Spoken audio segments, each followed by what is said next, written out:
Whole Lotta Love by Led Zeppelin is one of the most simple and iconic guitar riffs in history, but it's got a couple little subtle details that you may be missing to make yours sound exactly right. Check it out.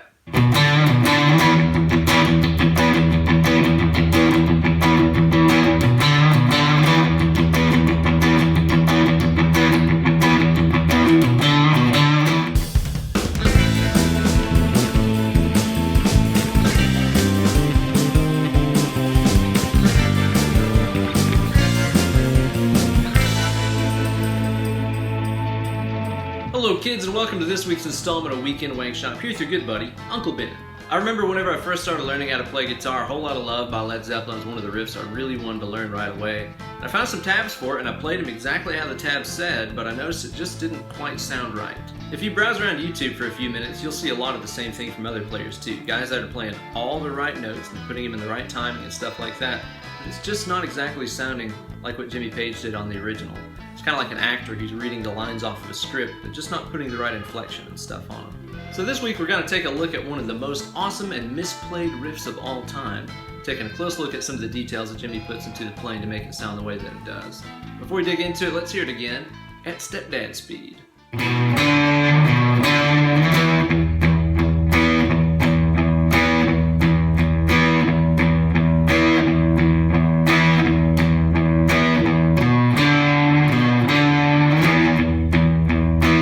And as always, you can find a full tab for this week's lick on my Instagram page, so be sure to go over to Instagram, look up BenEllerGuitars, find the tab for this week's lick and learn how to play it, and then upload a video of yourself ripping through it along with the hashtag Weekend Wankshop.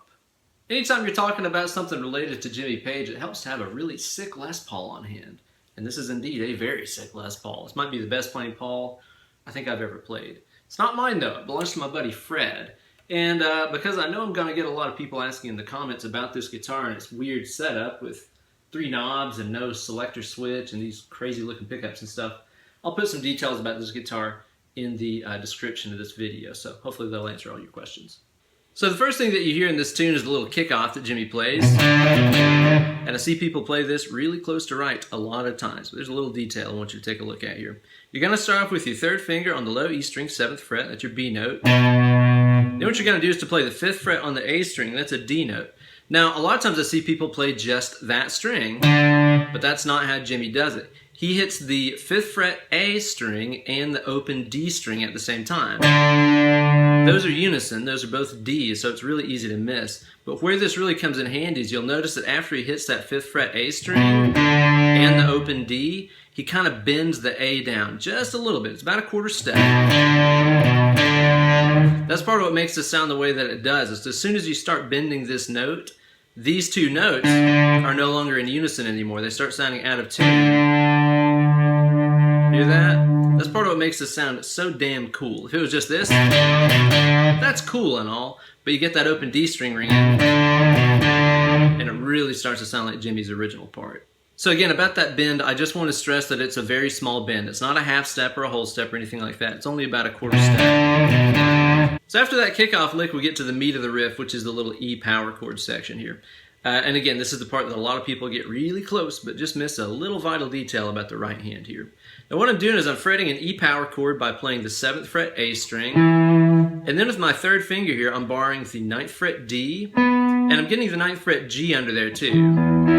Now that 9th fret G, you only hear a few times whenever he plays it. His right hand when he plays this riff is really loose and kind of sloppy. So sometimes he hits the G string, sometimes he doesn't. It's one of those things that's just like, go ahead and bar it, and if sometimes you hit it and sometimes you don't hit it with your right hand, it'll just sound more and more like the original.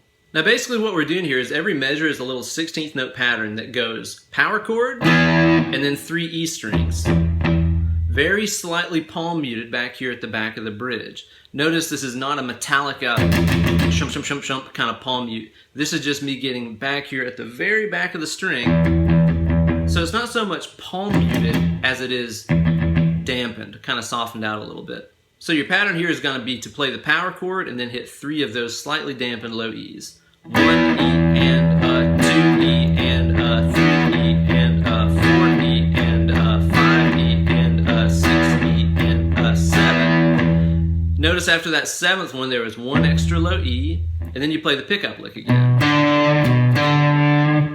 let's talk about some details about what's happening in this power chord riff. First of all, with the left hand here, this chord grip is only being mashed down right on those downbeats. I'll try to kind of zoom in a little bit closer so you can really see the fingers kind of contracting. I'll kind of overdo the motion so you can really see where my fingers are gripping and then releasing.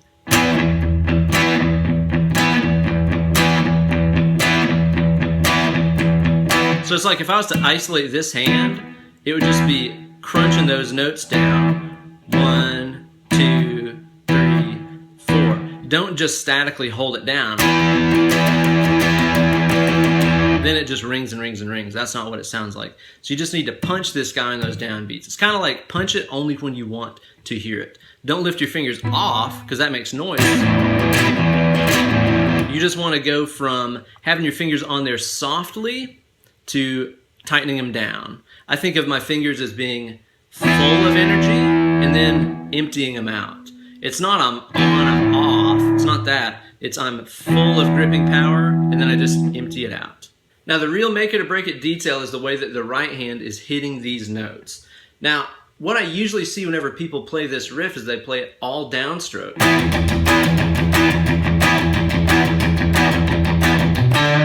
And it does sound cool and it sounds very direct and powerful, but that's almost treating this more like a metal riff, like a Metallica riff or something. Watch any live videos of Jimmy playing this riff and what you're going to see is his right hand is constantly in motion, moving with the beat, almost like he was playing a strumming thing, you know, like strumming a chord, rather than playing a power chord rock riff, you know. This is vital to make this riff sound like the way that it should. So in other words, with that 4-note, 16th note pattern here, I'm going to be alternating downs and ups the entire time. Yeah, so again, what you're going to end up with there is a downstroke on the power chord, hitting 2 or 3 strings, up,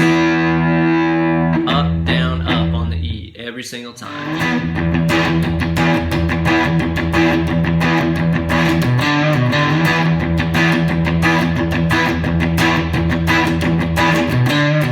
I want to point out one more little detail that Jimmy does pretty much randomly throughout this entire riff in the song, which is adding in this extra up strum on the power chord every now and then. You can really hear it at the very first of the song whenever he plays the riff the first time, but here's what you'll listen for.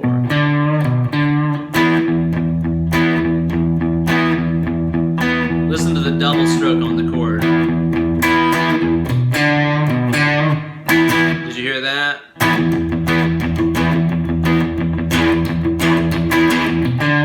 So basically it's kind of like every now and then, instead of going 1 E and like he always does, he'll go 1 E and 1 E and. So he's kind of like up strumming that last one rather than doing an up strum on the E. He up strums the chord. Again, there's no rhyme or reason to this. It's pretty much random, but you'll hear him do it a few times throughout the tune. Worth noticing. So there you go, guys. One of the most awesome riffs of all time, and now you can play it just like the original. Please be sure to like this video and subscribe to my channel, and also go like my Facebook fan page over at facebook.com/Uncle Ben Eller. You can follow me on the Twitters and the Instagrams at BenEllerGuitars. And if you're interested in booking some one-on-one Skype lessons with me, you can always drop me an email, BenEllerGuitars@gmail.com. Thank you guys so much for watching, and thanks to Fred for loaning me his very sweet guitar. Cheers, you guys.